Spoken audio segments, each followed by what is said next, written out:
The holidays are supposed to be a time of joy, connection, celebrating with people. But for a lot of people, they come with a surprising amount of stress. And it's not just about the busyness. There's often this unspoken pressure to make everything perfect. The right gifts, the right food, the right mood, the right version of ourselves showing up at every gathering. And when reality doesn't quite match the image we've built up in our minds, it can lead to disappointment, frustration, and in some cases, outright emotional burnout. Holiday stress usually comes down to one of two things: expectations that are too high and coping strategies that don't actually help. A lot of us go into the holidays with a kind of mental script. Maybe it's based on how we wish things would go, or how we remember them going once early in our lives, or even what we've seen in movies. We picture a warm, glowing dinner where everyone gets along. Gifts are thoughtful. Kids are grateful and well behaved. Nobody drinks too much. And we're calm, well rested, and wearing something festive and flattering. But when real life doesn't play out that way, and let's be honest, it rarely does, we can feel like we've failed or like something important is missing. Sometimes we cling to traditions or expectations that no longer fit our current situation. Maybe money's tighter than it used to be, but we're still trying to buy gifts on the same level we did years ago. Or maybe you're juggling kids, caregiving, or work responsibilities that make it impossible to host the kind of elaborate dinner you used to enjoy putting on. When we don't adjust those expectations to match our present reality, the pressure piles up. We overspend, we overcommit, we overextend, and we end up feeling stressed, resentful, or even guilty. How we respond to that stress matters, not just as much as the stress itself. And unfortunately, some of the ways people try to cope during the holidays end up making things worse. Turning to food, alcohol, or overspending might offer a quick escape from the anxiety or frustration, but they often leave us feeling worse in the long run. That second glass of wine might take the edge off the awkward family dinner, but it probably won't help with the tension that's still hanging in the air, or the mood crash that hits the next day.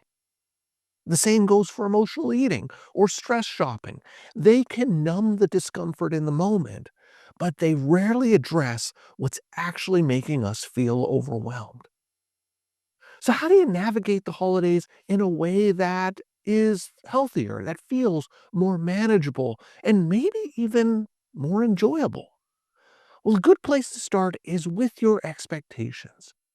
Whose expectations are you trying to meet?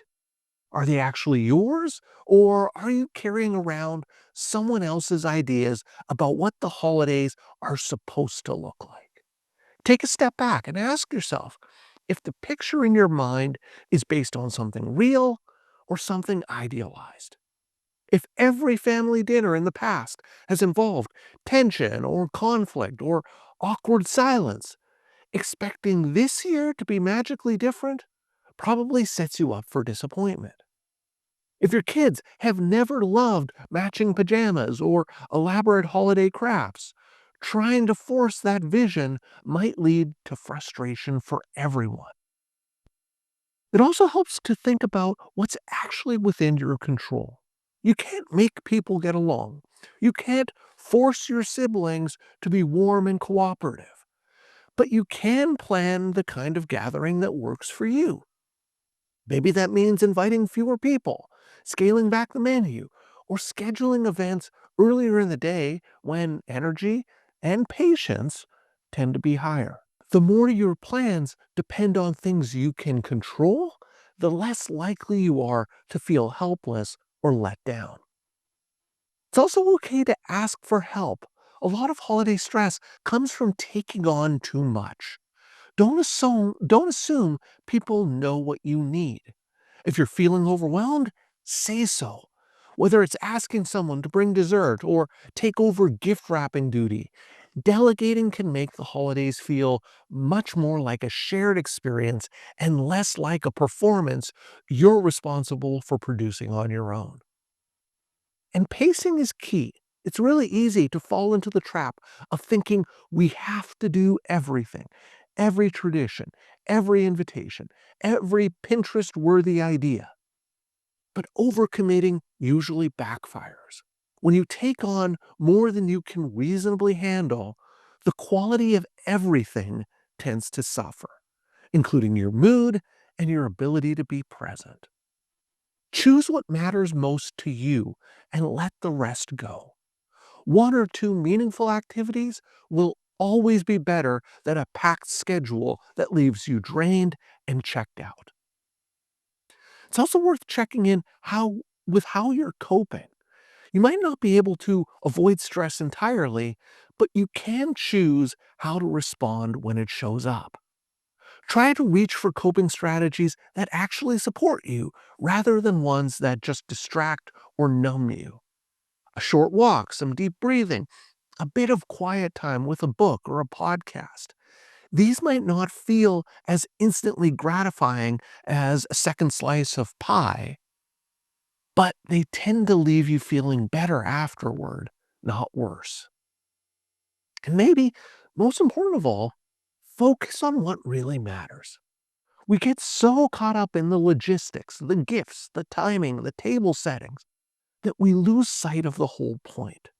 What do you actually want to remember about the holidays? What kind of feeling do you want to carry with you into the new year?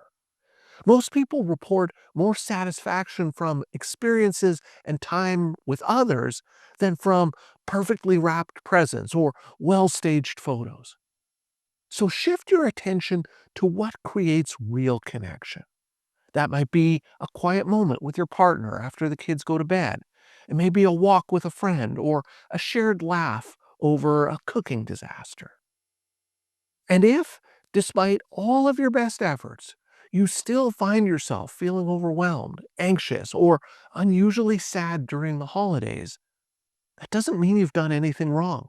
Sometimes stress tips over into something deeper, especially if you're dealing with grief or loss or ongoing mental health challenges.